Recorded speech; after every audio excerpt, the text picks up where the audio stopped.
আপুনি আপোনাৰ মোবাইল ফোনটোৱেদি PF-ৰ পইচা কেনেকৈ উইথড্ৰল কৰিব সম্পূৰ্ণ ভিডিঅ' লাইভ কৰি দেখাম গতিকে ভিডিঅ'টো সম্পূৰ্ণকৈ চাব স্কিপ নকৰাকৈ তেতিয়াহে বুজি পাব প্ৰথমতে আপুনি আপোনাৰ মোবাইল ফোনত থকা ক্ৰম ব্ৰাউজাৰটো অ'পেন কৰি ল'ব এইটো ক্ৰম ব্ৰাউজাৰটো অ'পেন কৰি ল'ব আৰু ইয়াতে চাৰ্চ কৰিব PF লগইন এইটো ওপৰত ওলাই আছে PF লগইন গতিকে এনেকৈ PF লগইন বুলি আপুনি টাইপ কৰি ল'ব PF লগইন বুলি চাৰ্চ কৰাৰ পিছত এইটো ৱেবছাইট আহিব আৰু আপুনি আপোনাৰ ফোনটো ডেস্কটপ মোড কৰি ল'ব ডেস্কটপ মোড কৰিবৰ বাবে ওপৰত যে এই তিনিটা ডট আছে তিনিটা ডটত ক্লিক কৰিব তাৰপিছত ইয়াতে ডেস্কটপ সাইট অপশ্যনটো ক্লিক কৰি দিব আৰু আপোনাৰ ফোনটো এনেদৰে সাইট মোডত আহিব আৰু ইয়াৰ পিছতে আপুনি PF-ৰ যি ৱেবছাইট এই ৱেবছাইটটোত ক্লিক কৰিব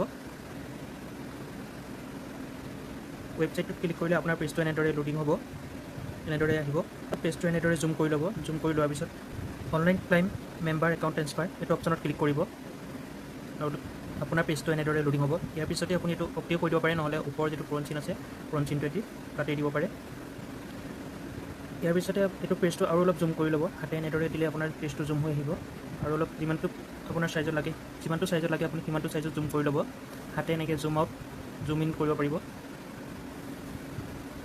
আৰু ইয়াতে আপোনাৰ UN নাম্বাৰটো PF-ৰ নাম্বাৰটো এণ্ট্ৰি কৰি দিব ইয়াতে পাছৱৰ্ডটো এণ্ট্ৰি কৰি দিব আৰু চাইন ইন অপশ্যনটো ক্লিক কৰি দিব যদি আপুনি পাছৱৰ্ডটো পাহৰি গৈছে তেতিয়া ইয়াতে ফৰগট পাছৱৰ্ড অপশ্যনটো আছে ফৰগট পাছৱৰ্ড আপুনি ক্লিক কৰি আপোনাৰ পাছৱৰ্ডটো নতুনকৈ জেনেৰেট কৰি ল'ব ফৰগট পাছৱৰ্ড কেনেদৰে বনায় তাৰ ওপৰত এটা ভিডিঅ' বনাই দিম গতিকে মই ইয়াতে UN নাম্বাৰ আৰু পাছৱৰ্ডটো টাইপ কৰি লৈছোঁ এনেদৰে UN নাম্বাৰটো আৰু পাছৱৰ্ডটো এণ্টাৰ কৰি লোৱাৰ পিছত আপুনি চাইন ইন অপশ্যনটো ক্লিক কৰি দিব আৰু এনেদৰে আপোনাৰ ইয়াতে OTP-টো বহাবলৈ আহিব ইয়াতে এইটো অলপ জুম কৰি ল'ব মই জুম কৰি দেখাই দিছোঁ ইয়াতে আপোনাৰ আধাৰ কাৰ্ডৰ যিটো মোবাইল নাম্বাৰ লিংক হৈ আছিলে সেই নাম্বাৰটোত এটা OTP যাব আৰু ইয়াতে OTP-টো বহাই দিব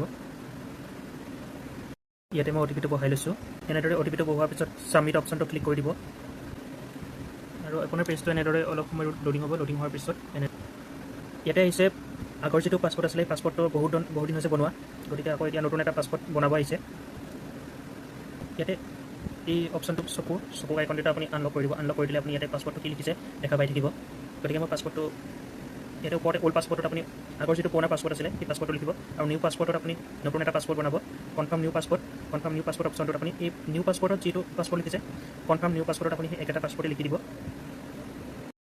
গতিকে মই পাছৱৰ্ড এটা লিখি এটা নতুন পাছৱৰ্ড জেনেৰেট কৰি লৈছোঁ আগৰ যিটো পুৰণা পাছৱৰ্ড আছিলে সেই পাছৱৰ্ডটো লিখিছোঁ আৰু নিউ পাছৱৰ্ডত মই এটা নতুনকৈ পাছৱৰ্ড নিজে বনাই লৈছোঁ আৰু কনফাৰ্ম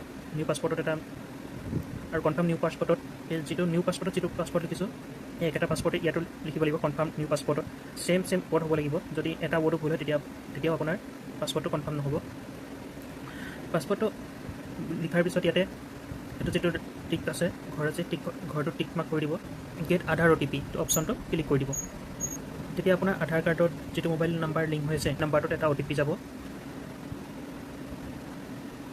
ইয়াতে অ'কে অপশ্যনটো ক্লিক কৰি দিব আৰু এনেদৰে আহিব ইয়াতে আপোনাৰ আধাৰ কাৰ্ডৰ যিটো মোবাইল নাম্বাৰ সেই মোবাইল নাম্বাৰটোত এটা OTP যাব আৰু OTP-টো ইয়াতে আপুনি বহাই দিব মই OTP-টো বহাই লৈছোঁ এনেদৰে OTP-টো আপুনি বহাই লোৱাৰ পিছত চেঞ্জ পাছৱৰ্ড অপশ্যনটো ক্লিক কৰি দিব আৰু এনেদৰে আপোনাৰ অলপ সময় লোডিং হ'ব লোডিং হোৱাৰ পিছত আপোনাৰ এটা ছাকচেছফুলি দেখাব password has been change successfully আৰু ইয়াতে আপুনি ক্লিক কৰি আকৌ আপোনাৰ PF-ৰ একাউণ্টটো লগ ইন কৰিব পাৰিব ইয়াতে UN নাম্বাৰটো বহাব আৰু ইয়াতে নতুনকৈ এতিয়া যিটো পাছৱৰ্ড জেনেৰেট কৰিলে নতুনকৈ এতিয়া যিটো পাছৱৰ্ড বনালে সেই পাছৱৰ্ডটো লিখিব আৰু চাইন ইন অপশ্যনটো ক্লিক কৰি দিব গতিকে মই UN নাম্বাৰটো পাছৱৰ্ডটো লিখি লৈছোঁ এনেদৰে UN নাম্বাৰটো আৰু নতুনকৈ যিটো পাছৱৰ্ড বনাইছিলে সেই পাছৱৰ্ডটো লিখি চাইন ইন অপশ্যনটো ক্লিক কৰি দিব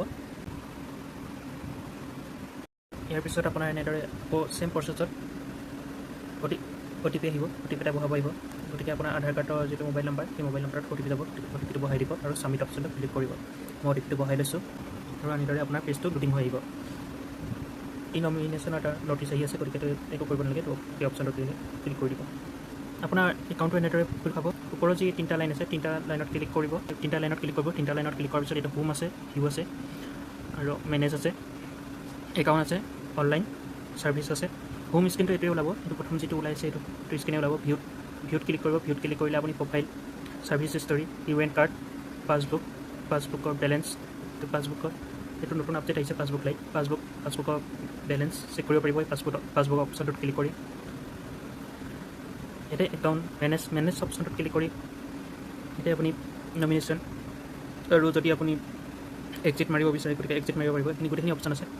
ইয়াৰ ওপৰত মই ভালকৈ এটা পিছত ডিটেইলছ এটা ভিডিঅ' বনাই দিম। তো আপোনালোকে যদি বেলেঞ্চ উইথড্ৰল কৰিব বিচাৰে অনলাইন ছাৰ্ভিচত ক্লিক কৰিব। অনলাইন ছাৰ্ভিচত ক্লিক কৰাৰ পিছত ক্লাইম ফ্ৰম অপশ্যনটো ক্লিক কৰিব। ক্লাইম ফ্ৰম অপশ্যনটো ক্লিক কৰাৰ পিছত আপোনাৰ এণ্টাৰ পেজটো লোডিং হ'ব। ইয়াতে গোটেই ডিটেইলছখিনি অলপ আপুনি পাব আৰু ইয়াতে আপুনি আন একো কৰিব নালাগে। ইয়াতে বেংক একাউণ্টটো এইটো মই জুম কৰি দেখাইছোঁ। বেংক একাউণ্ট ইয়াতে আপুনি বেংক একাউণ্টটো লিখি দিব। বেংক একাউণ্টটো লিখাৰ পিছত ভেৰিফাই অপশ্যনটো ক্লিক কৰিব। যিটো বেংক একাউণ্ট আপোনাৰ PF ৰ লগত কানেক্ট হৈ আছে সেই বেংক একাউণ্টৰ নাম্বাৰটো ইয়াত লিখিব। গতিকে মই বেংক একাউণ্টৰ নাম্বাৰটো লিখি লৈছোঁ।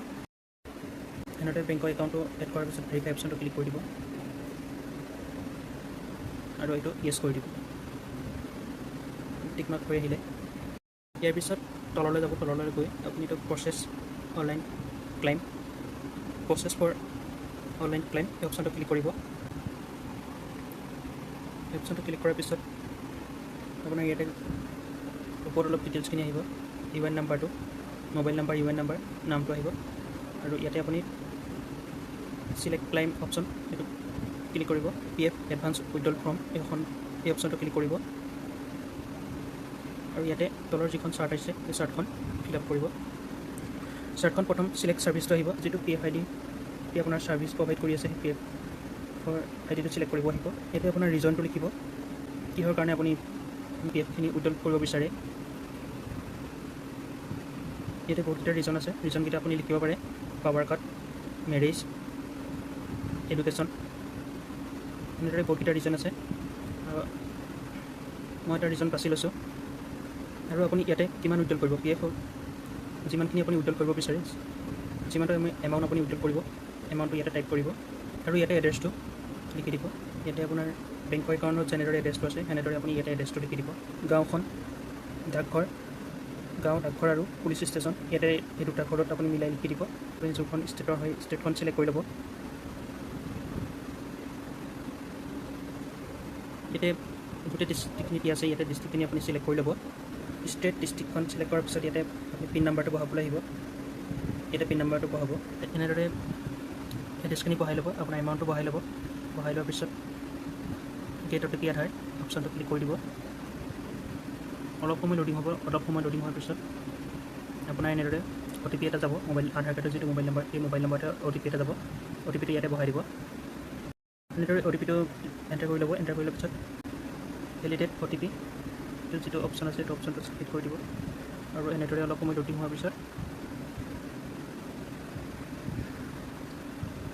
ইয়াতে দেখা পাইছে PF advance claim from submit successfully.